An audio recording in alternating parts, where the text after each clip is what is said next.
Item ಯಾವುದೇ ಇರಲಿ try ಮಾಡಿ ಆಚಿ ಚಿಕನ್ ಮಸಾಲಾ. ಸಿದ್ದು ಸರ್ಕಾರದಿಂದ ಊರಿಲಿಂಗ ಪೆದ್ದಿ ಶರಣರಿಗೆ ಅವಮಾನ ಆಯ್ತಾ ಅನ್ನೋದು ಪ್ರಶ್ನೆ. ಕಾರಣ ಈ ಉತ್ಸವದ ಸಂದರ್ಭದಲ್ಲಿ ಆಕ್ಷೇಪಾರ್ಹ ಒಂದಷ್ಟು ವಿಚಾರಗಳು ಸೇರ್ಪಡೆಯಾಗಿದೆ ಸರ್ಕಾರದಿಂದ ಅನ್ನೋದು ಈಗ ಆ ಭಾಗದ ಶ್ರೀಗಳ ಕೆಂಗಣ್ಣಿಗೆ ಗುರಿಯಾಗ್ತಾ ಇದೆ. ಹಂಗಾದ್ರೆ ವಿವಾದ ಸೃಷ್ಟಿ ಮಾಡ್ತಾ ಇರುವಂತಹ ಅಂಶ ಏನು, ಯಾಕೆ ರಾಜ್ಯ ಸರ್ಕಾರ ಇಂಥದ್ದೊಂದು ನಡೆ ಅನುಸರಿಸ್ತಾ ಇದೆ, ಆ ಕುರಿತ ಡೀಟೇಲ್ಸ್ ಇದು. ಸಿದ್ದು ಸರ್ಕಾರದಿಂದ ಊರಿಲಿಂಗ ಪೆದ್ದಿ ಶರಣರಿಗೆ ಅವಮಾನ ಮಾಡಲಾಯ್ತಾ? ಕಾಯಕ ಉತ್ಸವಕ್ಕೆ ಸರ್ಕಾರ ನೀಡಿದ್ದ ಜಾಹೀರಾತಿನಲ್ಲಿ ಆಕ್ಷೇಪಾರ್ಹ ಭಾವಚಿತ್ರ ಅಂತೆ. ಸರ್ಕಾರದ ವಿರುದ್ಧ ಬೇಲೂರ ಮಠದ ಪೀಠಾಧ್ಯಕ್ಷರಾದ ಶ್ರೀ ಪಂಚಾಕ್ಷರಿ ಸ್ವಾಮೀಜಿ ಈಗ ಆಕ್ರೋಶ ಹೊರಹಾಕ್ತಿದ್ದಾರೆ. ಈ ಸಂಬಂಧ ಮುಖ್ಯಮಂತ್ರಿಗಳಿಗೆ ಪತ್ರ ಕೂಡ ಬರೆದಿದ್ದಾರೆ. ಕನ್ನಡ ಮತ್ತು ಸಂಸ್ಕೃತಿ ಇಲಾಖೆಯಿಂದ ಪತ್ರಿಕೆಗಳಿಗೆ ನೀಡಿದ್ದಂತಹ ಜಾಹೀರಾತು ಇದಾಗಿದೆ. ಕಾಯಕ ಶರಣರ ಜಯಂತಿ ಸಮಾರಂಭಕ್ಕೆ ನೀಡಿದ್ದಂತಹ ಜಾಹೀರಾತು. ಊರಿಲಿಂಗ ಶರಣರು ಲಿಂಗ ದೀಕ್ಷಾ ಕಾರ್ಯ ಕದ್ದು ನೋಡ್ತಾ ಇರುವ ಹಾಗೆ ಚಿತ್ರೀಕರಿಸಲಾಗಿದೆ. ಅಂಥದ್ದೊಂದು ಚಿತ್ರವನ್ನ ಅದರಲ್ಲಿ ಅಳವಡಿಸಲಾಗಿದೆ ಅನ್ನೋದು ಆಕ್ರೋಶಕ್ಕೆ ಕಾರಣ ಆಗ್ತಾ ಇರುವಂತಹ ವಿಚಾರ. ಶರಣರನ್ನ ಕಳ್ಳರ ರೀತಿ ಬಿಂಬಿಸಿ ಜಾಹೀರಾತು ಪ್ರಕಟ ಅಂತ ಸ್ವಾಮೀಜಿ ಆಕ್ಷೇಪ ವ್ಯಕ್ತಪಡಿಸಿದ್ದಾರೆ. ಊರಿಲಿಂಗ ಪೆದ್ದಿ ಶರಣರು ದಲಿತ ವರ್ಗದವರು, ಅವರಿಗೆ ಅವಮಾನ ಆಗಿದೆ. ಹೆಗಲ ಮೇಲೆ ಗಂಟು ಮೂಟೆ ಇರುವ ಫೋಟೋ ಆಧಾರ ರಹಿತ ಅಂತ ಸ್ವಾಮೀಜಿಗಳು ಆಕ್ರೋಶ ಹೊರಹಾಕ್ತಿದ್ದಾರೆ. ಈ ರೀತಿ ಫೋಟೋ ಪ್ರಕಟಿಸಿ ಏನ್ ಮಾಡೋದಕ್ಕೆ ಹೊರಟಿದ್ದೀರಿ ಅಂತ ರಾಜ್ಯ ಸರ್ಕಾರಕ್ಕೆ ಅವರು ಪ್ರಶ್ನೆ ಮಾಡ್ತಿದ್ದಾರೆ. ಊರಿಲಿಂಗ ಪೆದ್ದಿ ಶರಣರನ್ನ ಕಳ್ಳರ ರೀತಿ ಬಿಂಬಿಸೋದು ಸೂಕ್ತ ಅಲ್ಲ. ಊರಿಲಿಂಗ ಪೆದ್ದಿ ಶರಣರ ಬಗ್ಗೆ ಸರಿಯಾದ ಸಂಶೋಧನೆ ಕೂಡ ಆಗಿಲ್ಲ. ನಿಮ್ಮ ಇಚ್ಛೆಗೆ ಅನುಸಾರ ಜಾಹೀರಾತು ಪ್ರಕಟ ಮಾಡಿದ್ರೆ ಒಪ್ಪಬೇಕಾದನ ಅಂತ ಪ್ರಶ್ನೆ ಮಾಡ್ತಿದ್ದಾರೆ. ಊರಿಲಿಂಗ ಪೆದ್ದಿ ಶರಣರ 100 ಮಠಗಳಿದೆ, 260ಕ್ಕೂ ಹೆಚ್ಚು ವಚನಗಳಿದೆ. ಅದ್ರ ಬಗ್ಗೆ ಮಾಹಿತಿ ಇಲ್ಲದಿದ್ರೆ ಮಠಾಧೀಶರಿಂದ ಅನುಭವ ಕೇಳಬೇಕಾಗಿತ್ತು. ಶ್ರೀ ಪಂಚಾಕ್ಷರಿ ಸ್ವಾಮೀಜಿಗಳಿಂದ ಮುಖ್ಯಮಂತ್ರಿ ಸಿದ್ದರಾಮಯ್ಯನವರಿಗೆ ಪತ್ರ ಬರೆಯಲಾಗಿದೆ. ಆ ಪತ್ರದಲ್ಲಿ ಅಷ್ಟು ಅಂಶಗಳನ್ನ ಉಲ್ಲೇಖ ಮಾಡಿದ್ದಾರೆ ಸ್ವಾಮೀಜಿಗಳು.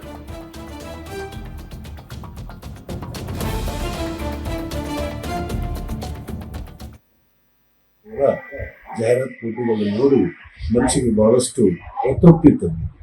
ಯಾಕಂದ್ರೆ ದಲಿತ ಶರಣರಾದಂಥ ಎಲ್ಲರ ಕಾಯಕವನ್ನು ಬಿಂಬಿಸ್ತಾ ಬರ್ತಾರೆ.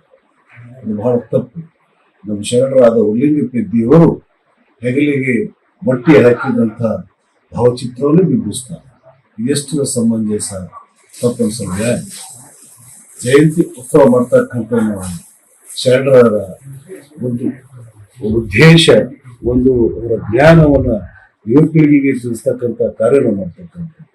ಅದಕ್ಕಾಗಿ ಶರಣರವರು ಊರಿಲಿಂಗ ಪೆದ್ದಿ ಅವರು 2ನೇ ಶತಮಾನದ ಶರಣರು ಇವರು 260 ವಚನಗಳು ಬರೆದಂಥದ್ದು. ಅವರ ಸತಿಯಾದಂಥ ಕಾಳಿನ ಕೂಡ 17 ವಚನಗಳು ಬರೆದಂಥದ್ದು. ಇವರು ಯಾವ ಸಂಸ್ಕೃತ ಘನಪಂಡಿತಂತೆ ಎಲ್ಲರೂ ಬಿಂಬಿಸ್ತಕ್ಕಂಥ ಶತಸ್ಥಲ, ಪಂಚಾಚಾರ, ಅಷ್ಟಾವರಣ ಎಲ್ಲದರ ಮಾತಾಡಬೇಕಾದ್ರೆ ಶರಣ ಊರಿಲಿಂಗ ಪೆದ್ದಿಯವರ ವಚನಗಳೇ ಆಧಾರ ಇಟ್ಕೊಂಡು ಮಾಡ್ತಾರೆ. ಹಾಗಾದರೆ ಇನ್ನು ಕೆಲವೊಂದು ಶರಣರು ಇದ್ದಾರೆ. ಆ ಶರಣರನ್ನು ಅದೇ ಕಾಯಕವನ್ನು ಬಿಂಬಿಸಬೇಕಲ್ವೇ? ಅದಕ್ಕೆ ದಯವಿಟ್ಟು ಕರ್ನಾಟಕ ಸರ್ಕಾರ, ಕನ್ನಡ ಮತ್ತು ಸಂಸ್ಕೃತಿ ಇಲಾಖೆ ಸಂಘ ಸಂಸ್ಥೆ ಬಂದರೆ ನಾವು ನಮ್ಮ ಮಠದಿಂದ ಶರಣ ಊರಿಲಿಂಗ ಪೆದ್ದಿಯವರು ಎಲ್ಲ ತಜ್ಞರನ್ನು ಕೂಡಿ ವಿಚಾರ ಮಾಡಿ ಈ ಭಾವಚಿತ್ರವನ್ನು ನಾವು ಅಳವಡಿಸಿದಂಥವ್ರು.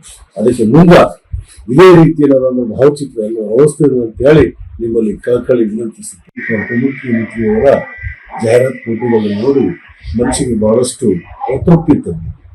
ಯಾಕಂದ್ರೆ ದಲಿತ ಶರಣರಾದಂಥ ಎಲ್ಲರ ಕಾಯಕವನ್ನು ಬಿಂಬಿಸ್ತಾ ಬರ್ತಾರೆ. ಅದು ಬಹಳ ತಪ್ಪು. ನಮ್ಮ ಈ ಬಗ್ಗೆ ಮತ್ತಷ್ಟು ಡೀಟೇಲ್ಸ್ ಅನ್ನ ಕೊಡ್ತಾ ಹೋಗ್ತಾರೆ ನಮ್ಮ ಪ್ರತಿನಿಧಿ ಶಿವಯ್ಯ ಮಠಪತಿ ನೇರ ಸಂಪರ್ಕದಲ್ಲಿ ಜಾಯಿನ್ ಆಗ್ತಿದ್ದಾರೆ. ಶಿವಯ್ಯ, ಈ ಉತ್ಸವಕ್ಕೆ ಒಂದು ಪತ್ರಿಕಾ ಪ್ರಕಟಣೆಯನ್ನು ಮಾಡಿರ್ತಾರೆ, ಅಟ್ಲೀಸ್ಟ್ ಮಠಾಧೀಶರನ್ನ ಕಾಂಟ್ಯಾಕ್ಟ್ ಮಾಡಿರ್ತಾರೆ, ಅವರಿಂದ ಒಂದಷ್ಟು ಮಾಹಿತಿಯನ್ನು ಕೂಡ ಪಡೆದುಕೊಂಡಿರುತ್ತೆ ಅಲ್ಲಿನ ಸ್ಥಳೀಯ ಆಡಳಿತ ಮಂಡಳಿ. ಯಾವ ಕೆಲಸಗಳು ಕೂಡ ಆಗ್ಲಿಲ್ವಾ? ಯಾರ ಅಭಿಪ್ರಾಯವನ್ನ ಪಡೆದುಕೊಳ್ಳದೆ ಈ ರೀತಿ ಆಮಂತ್ರಣ ಪತ್ರಿಕೆ ರೆಡಿ ಆಯ್ತಾ? ಯಾವ ವಿಚಾರಗಳು ಈಗ ಆಕ್ಷೇಪಕ್ಕೆ ಕಾರಣ ಆಗ್ತಾ ಇರೋದು?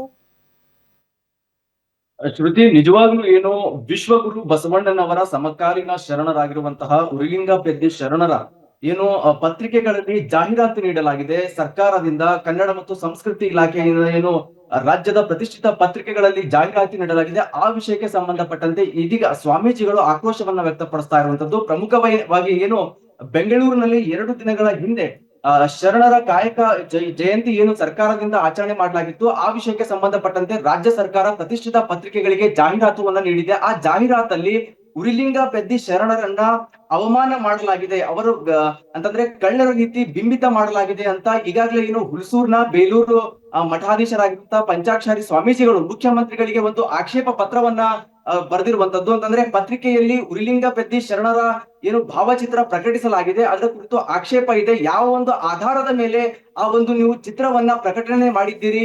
ಸರ್ಕಾರದ ಮಟ್ಟದಲ್ಲಿ ಸಾಕಷ್ಟು ಒಂದು ಸಂಶೋಧನೆ ಆಗ್ಬೇಕು. ಒಬ್ಬರ ಶರಣರ ಬಗ್ಗೆ ನೀವು ಈ ತರ ಒಂದು ಪತ್ರಿಕೆಗೆ ಜಾಹೀರಾತು ನೀಡ್ತೀರಿ ಅಂತಂದ್ರೆ ಯಾವ ಕಾರಣಕ್ಕಾಗಿ? ಉರಿಲಿಂಗ ಪೆದ್ದಿ ಶರಣರು ಅವರು ದಲಿತ ವರ್ಗದವರಾಗಿದ್ದ ಕಾರಣ ನೀವು ಈ ತರವರೆಗೆ ಅವಮಾನ ಮಾಡಿದ್ದೀರಿಯೇ ಅಂತ ಈಗಾಗಲೇ ಏನು ಬೇಲೂರಿನ ಪೀಠಾಧ್ಯಕ್ಷರಾಗಿರುವಂತಹ ಪಂಚಾಕ್ಷರಿ ಸ್ವಾಮೀಜಿಗಳು ಮುಖ್ಯಮಂತ್ರಿ ಸಿದ್ದರಾಮಯ್ಯನವರಿಗೆ ಒಂದು ಪತ್ರವನ್ನ ಬರೆದಿರುವಂತದ್ದು.